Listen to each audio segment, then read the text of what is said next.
Mi-Kun Chong, known as Deborah to her friends and neighbours, was a 67-year-old lady living alone in a £700,000 Wembley home in northwest London. Described as a devout Christian, Deborah enjoyed attending church, and it was here that she would soon meet 38-year-old Gemma Mitchell, a lady who would eventually befriend her. A retired carpenter, Michael McGreal, who went to the same church as Deborah and did work for her in the past, said that she was a very anxious lady who often worried about climate change and had strong political views.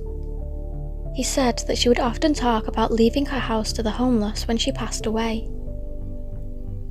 Also known as a bit of an eccentric, Deborah's former lodger and evangelist, Lorinia Alavanqua, said, "Deborah was very passionate about politicians.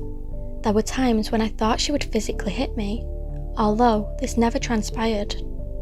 She described the pensioner as quite frightening, and due to this, Lorinia moved out in November of 2020. Deborah had suffered from schizophrenia and was referred for help after writing letters to the then Prince of Wales and Prime Minister Boris Johnson. According to Deborah's doctor, Dr. Alison Callan, she had a perceived relationship with Prince Charles and believed that she could communicate with him via YouTube. Due to Deborah's declining mental health, for which she was seeking treatment for, she was more than grateful to finally have somebody whom she thought she could confide in, and she and Gemma Mitchell had bonded when Gemma began acting as a spiritual healer for her.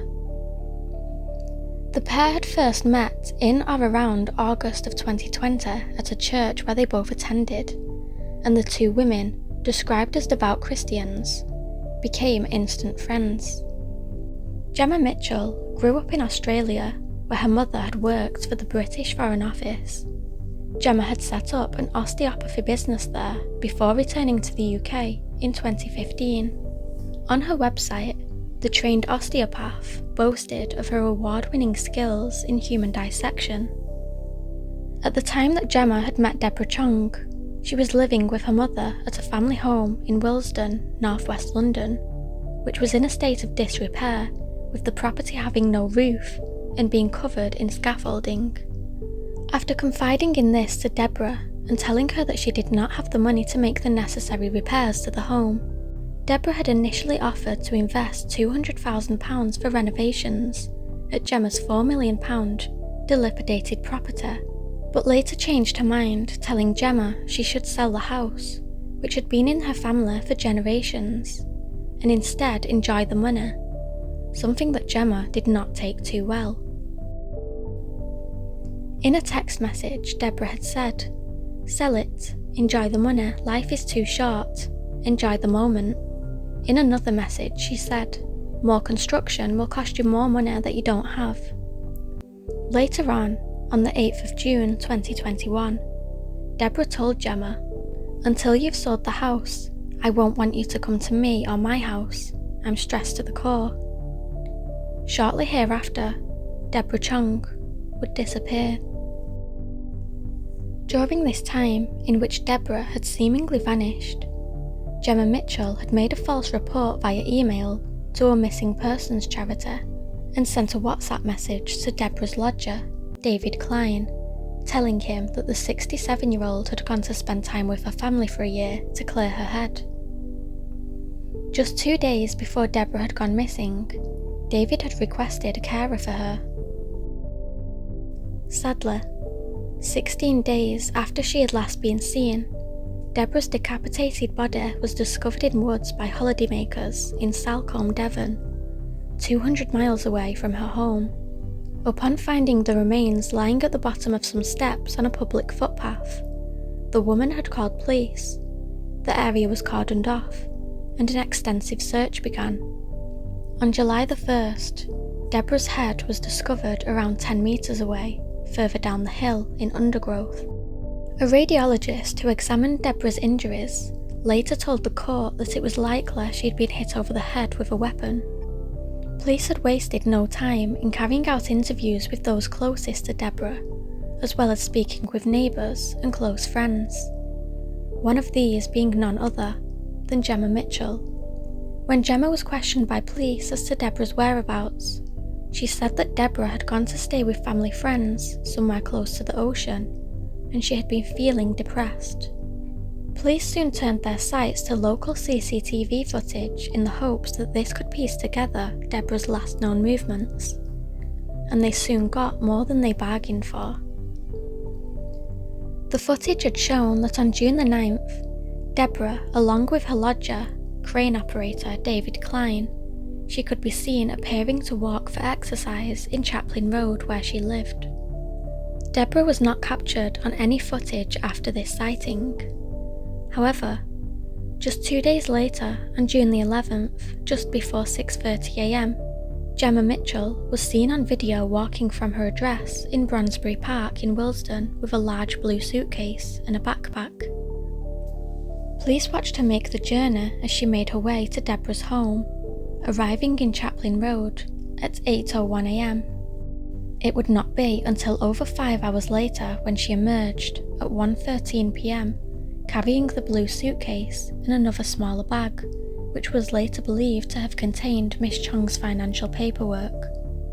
Police analysts found that the way that Gemma Mitchell had manoeuvred the blue case, which was caught on CCTV footage, indicated that it now contained a heavier load.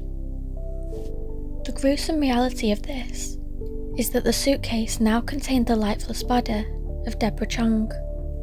Gemma Mitchell was captured on CCTV dragging the remains on the street and through a grass verge for 2 hours before being picked up by a minicab. In that time, she'd called various cab companies 9 times before a driver collected her for the 40-minute journey home. Later that evening, she went to St Thomas's Hospital in central London to be treated for a broken finger, explaining that she had trapped it in a door. Once she had arrived back at the home she shared with her mother, Gemma Mitchell had stored the suitcase in the garden for the next 2 weeks.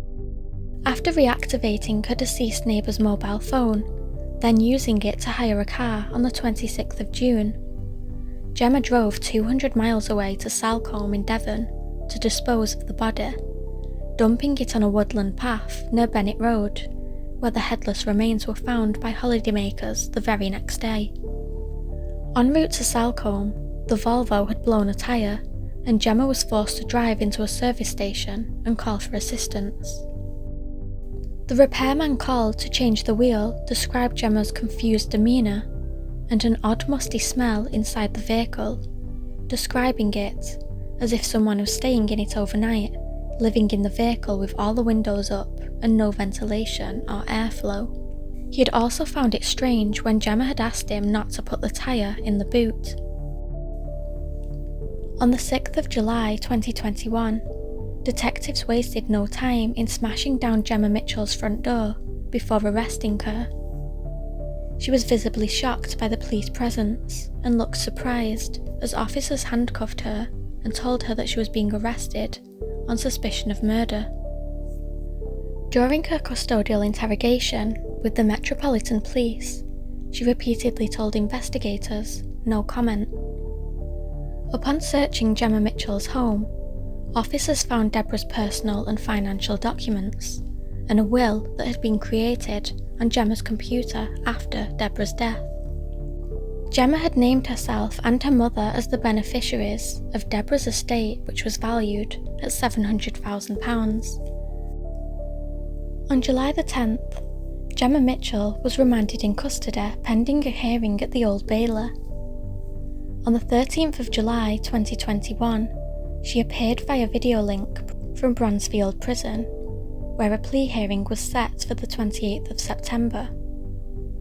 On the 28th of September, Gemma Mitchell entered a plea of not guilty.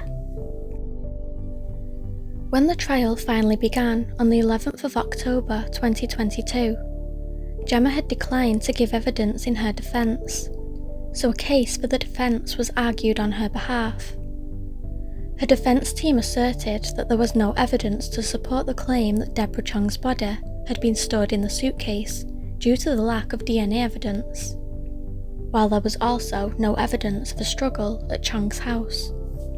It was counter-argued, however, that the broken finger that Gemma had sustained whilst at the property was evidence of a struggle. Gemma's defence further argued that the value of her property, estimated to be worth £4 million, together with £93,000 in personal savings, meant that she did not have a financial motive to kill.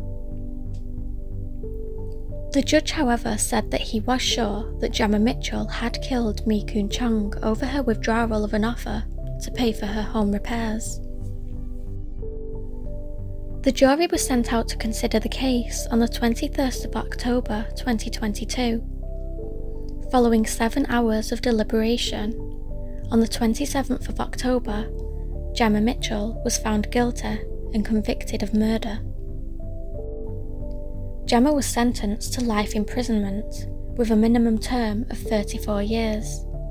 This means that she will not be eligible for parole until the 10th of July 2055. Gemma's 67-year-old mother, Hilary Collard, has insisted that her daughter is innocent. She went on to suggest that Miss Chong was depressed, killed herself, and her head had become detached due to decomposition. Speaking to the media outside of the court, Mrs. Collard added, "She offered me to go to Salcombe with her. If she had a dead body in the back, she would not have asked me to go, would she?"